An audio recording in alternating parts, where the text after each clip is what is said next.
So this Sunday, it debuts at #3 on the New York Times bestseller list, and I just found out last night it goes to #2 on their list on the following Sunday, and it's now #1 on the UPI bestseller list and #1 on the Publishers Weekly bestseller list, and they went into their 9th printing in 5 days. It sold more books in 1 week than my last book, which was a bestseller, did in a whole year. The thing, they can't keep it in the bookstores, and they're back in New York going, oh, what's going on? Oh, it was all united we stand behind George W. Bush. How could millions of people be wanting to read this book? It's like, you don't understand, man. Those 80% approval ratings, the reason they exist, it's for a couple of reasons. For Americans, by and large, have a good heart and a good soul. The average person does. And you know, when they feel threatened, or there's a crisis, or the country's being attacked, they don't want to see their loved ones die. They want to be protected, and so humans naturally rally behind whoever the leader is, right? He just happens to be the leader. It's not that they love George W. Bush. It's more that they, you know, it's like love the one you're with. You know, it's like, this is what we're stuck with, you know? He somehow stole the White House, so he's there, and it's like Bush is like that that speed skater in the Olympics. Remember the guy that was hanging back because he was the worst skater? He's like in last place. He's just waiting for the guys to crash into the wall, and then he sped through and got the gold medal. That's George W. Bush. The loser becomes the winner, right?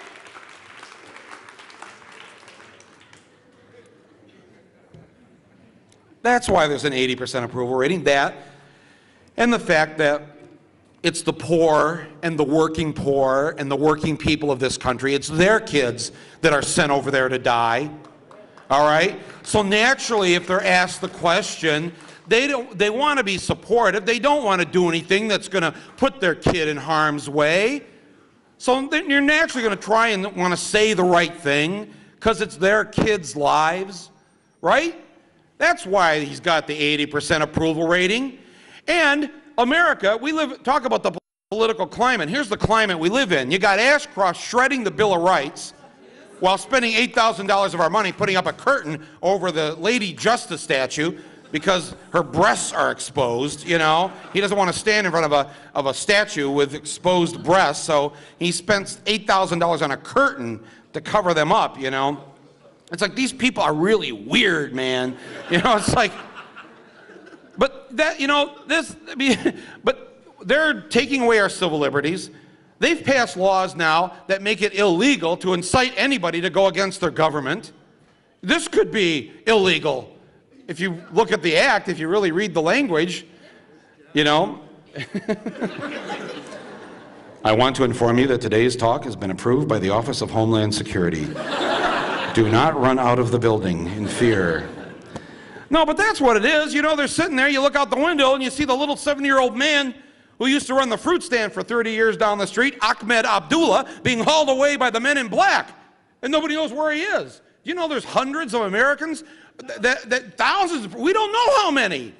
Do you know this right now? We do not know how many they've taken away in the last 6 months. We don't know where they're being held. We don't know their names. They are not required by law to release that information. This is the United States of America. We say, let's go over there and fight these people who would take away our freedom. Who's taking away the freedom? This should be a time when we expand the freedom to show what a free country this is. What a great country this is. This is not the time to become like the enemy, right? I mean, it's just absolutely insane. So you've got Mr. and Mrs. America sitting out there, seeing all this kind of creepy time we're living in, and they get a call at 9 o'clock at night from some stranger who says he's a pollster. And I have just one question for you. You know, just imagine the average person sitting at home getting a call from the stranger going, we'd just like to know, do you approve of the President of the United States?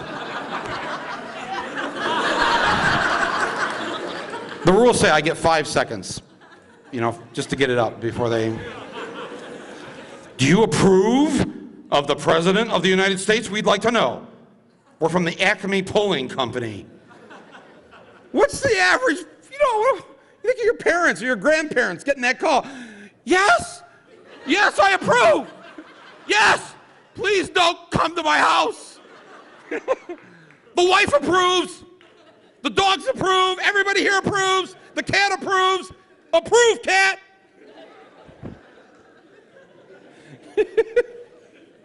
That's why he's got the 80% approval rating. We're not stupid. This is the dumbest guy ever to occupy the Oval Office, and that's what he's doing. He's occupying it. Nobody elected him. Nobody elected him. Nobody elected him. Nobody. He didn't get the most votes. What we call, I love this word, the term, the popular vote. Do you know other countries, how much they love to laugh at us? We provide so much entertainment for them. Other democracies, no other country on earth would put the adjective popular before the word vote. First of all, isn't it a little redundant? You know, I mean, the vote is the vote, right? Whoever gets the most votes wins, right? He didn't get the most votes, and he didn't get the most votes down in Florida. And in this book, I have a chapter called A Very American Coup. And what happened is that Jeb Bush and Katherine Harris, a year before the election, hired a private firm to go through the voting rolls and remove as many African American and Hispanic names as they could from the voting rolls of people who might be voting Democratic for Bush's opponent. And they used the law that says if you're convicted of a felony in the past, you can't vote.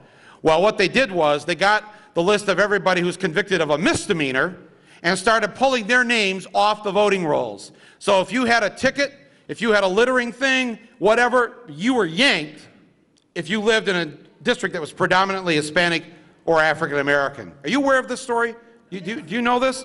I have got to read this. This is the most disgusting. You won't get through the rest of the book. It's so thoroughly disgusting how they got away with this. And then Katherine Harris and these people, they tell the private firm that's doing this, okay, now that you've got all the felons and the people with the misdemeanors, misdemeanors, off the list, we want you to pull out anybody whose name in these black districts that sounds like the name of a felon that's on the felony list. So in other words, if on the felon list there was a guy's name whose name was Henry Johnson, but they ran across another voter whose name was Henry Johnston, they pulled Henry Johnston off the voter rolls. A legal voter who committed no crime. So when he goes up to vote on election day, he's told he can't vote. He's been removed because of his past felonies. He's committed no crime. The only crime he's committed is he had a T in the middle of his name, Johnston. And the private firm that was doing this was getting a little nervous about this. They said to Katherine Harris and old Jeb, they said, yeah, man, that's a little harsh, you know, just like yanking people's names off just because they sound like a felon. Oh, well, we don't want you just to do that. We also want you, like, if anybody has the same birthday of a felon, like if this guy who committed a felony, his birthday was April 20th, right? We want anybody else you see in that district, if their birthday was April 20th, you have our permission to remove their names too. And the private company goes, well, this is going to create a horrible, I mean, people are going to object. Let them object, was what they were told. They have the right to appeal. And if the appeal proves in their favor, we'll put them back on the voting rolls after the election. That's what they did. And that's how they stole Florida. That's how they stole Florida. Thousands and thousands of African American and Hispanic voters were not allowed to vote on election day. Do you know just how immoral and how obscene that is, considering the amount of people that have died for the right to vote in this country? I mean, really, think about this. This is just...